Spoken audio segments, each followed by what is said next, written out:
दोस्तों finally Apple का most anticipated iPhone वाला इवेंट हो चुका है। बहुत सारे यूट्यूब के ऊपर वीडियोस वगैरह भी आ चुके हैं। 5 चीज़ें जो मुझे बहुत अच्छी लगी इस इवेंट की, जिसके लिए मैं एप्पल को अप्रिशिएट करता हूँ, वो आपको बताऊंगा। और 3 चीज़ें जिसके लिए एप्पल को हेवी क्रिटिसिज्म मिलना चाहिए, वो भी आपको मैं बताता हूँ। तो शुरुआत ना पॉजिटिविटी से करते हैं। जो चीज़ सबसे ज़्यादा मुझे पसंद आई ना, वो वेपर कूलिंग सिस्टम था। दोस्तों फाइनली एप्पल ने अपने आईफोन प्रो मॉडल्स में वेपर कूलिंग सिस्टम का इंक्लूजन किया है।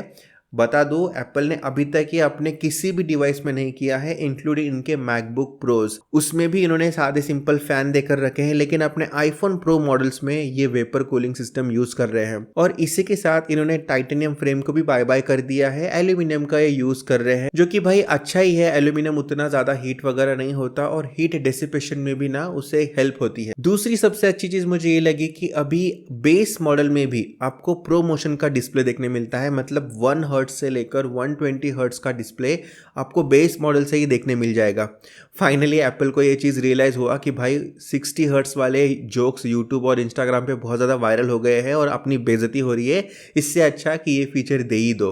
एंड्रॉयड में वैसे तो ये 15-20 हज़ार से ही मिल जाता है, लेकिन फाइनली एप्पल यूजर्स को भी बेस वाले मॉडल में ये चीज़ें एक्सपीरियंस करने का मौका मिलेगा। तीसरी सबसे अच्छी चीज़, अभी सारे आईफोन मॉडल्स में बेस स्टोरेज 256 गीगाबाइट्स का होगा, जो कि भाई बहुत ही वेलकम चेंज है। अभी ना बहुत सारे लोग रो रहे होंगे जिन्होंने भी 128 या फिर 64 जीबी वाला मॉडल जिनके पास है।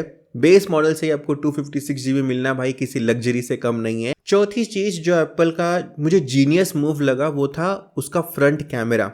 एप्पल ने ना अपना फ्रंट कैमरा कंप्लीटली रीडिजाइन किया है। अब आपको 12 मेगापिक्सल की जगह पे 18 मेगापिक्सल का स्क्वायर सेंसर वाला एक फ्रंट कैमरा देखने मिलता है, जो कि भाई वर्टिकल और लैंडस्केप एक ही ओरिएंटेशन से आप इसके साथ फोटोज क्लिक कर सकते हो। This is pure genius. इसके बारे में किसी ने सोचा नहीं था, लेकिन एप्पल ने इसे पूरा रीडिजाइन किया है। और लास्ट चीज जो मुझे सबसे ज्यादा पसंद आई, वो इसके एयरपॉड्स 3 प्रो में है। मतलब अभी आपको इसमें 2x एक्टिव नॉइस कैंसिलेशन देखने मिलता है। नए वाले एयरपॉड्स में ही आपको बिल्ट इन लाइव ट्रांसलेशन का ऑप्शन भी देखने मिलता है, जो कि भाई बहुत ही कमाल का यूज के सिनारियो है। जस्ट इमेजिन कोई बंदा किसी और लैंग्वेज में बात कर रहा है और आप उसे डायरेक्टली आपको जो लैंग्वेज चाहिए उस लैंग्वेज में ट्रांसलेट करके रियल टाइम में सुन सकते हो। किसी साईफाई मूवी से कम नहीं लगता। एज ऑफ नाउ इसमें हिंदी लैंग्वेज का सपोर्ट नहीं है, लेकिन जैसे चीजें आगे चल रही है जल्दी इसमें वो भी आ सकता है। अब बात करते हैं नेगेटिव्स की, कि भाई एप्पल ने क्या खराब किया। मेरे हिसाब से एटलीस्ट, मेरे हिसाब से ना आईफोन 17 एयर को लॉन्च ही नहीं करना चाहिए था। पता नहीं किसने मांगा था वो फ़ोन।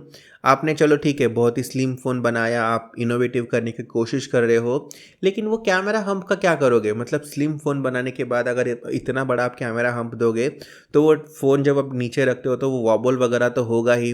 प्लस एप्पल खुद कहता है कि इसमें परफॉर्मेंस के ऊपर किसी भी तरीके का कॉम्प्रोमाइज़ नहीं किया है। और इसमें जो प्रो लाइनअप में आपको वेपर कूलिंग सिस्टम देकर रखा है ना, वो इसमें नहीं मिलता। एल्यूमिनियम की बॉडी भी इसमें नहीं है, प्रीवियस वाली टाइटेनियम फ्रेम वाली ही बॉडी इसमें यूज़ कर रहे हैं।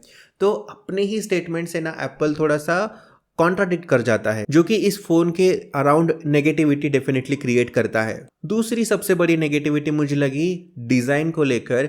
भाई एप्पल वालों, कुछ तो मेहनत कर लो डिज़ाइन सेक्शन में। लास्ट टाइम आपने चलो कैमरा की पोजीशन वगैरह बदल दी, अच्छा किया, एटलीस्ट पीछे से पता तो चलता था कि आईफोन 16 कौन सा है, आईफोन 15 कौन सा है। लेकिन इस बार तो वो भी नहीं पता चलता। मतलब बस अपने कलर चेंज कर दिया है और नया मॉडल कह रहे हो। और तीसरा हेवी क्रिटिसिज्म एप्पल को मिलना चाहिए एप्पल इंटेलिजेंस के बारे में। इसके बारे में ज़्यादा बात ना ही करे तो अच्छा है, क्योंकि एप्पल ने भी अपने पूरे इवेंट में इसके बारे में कुछ खास बात की नहीं।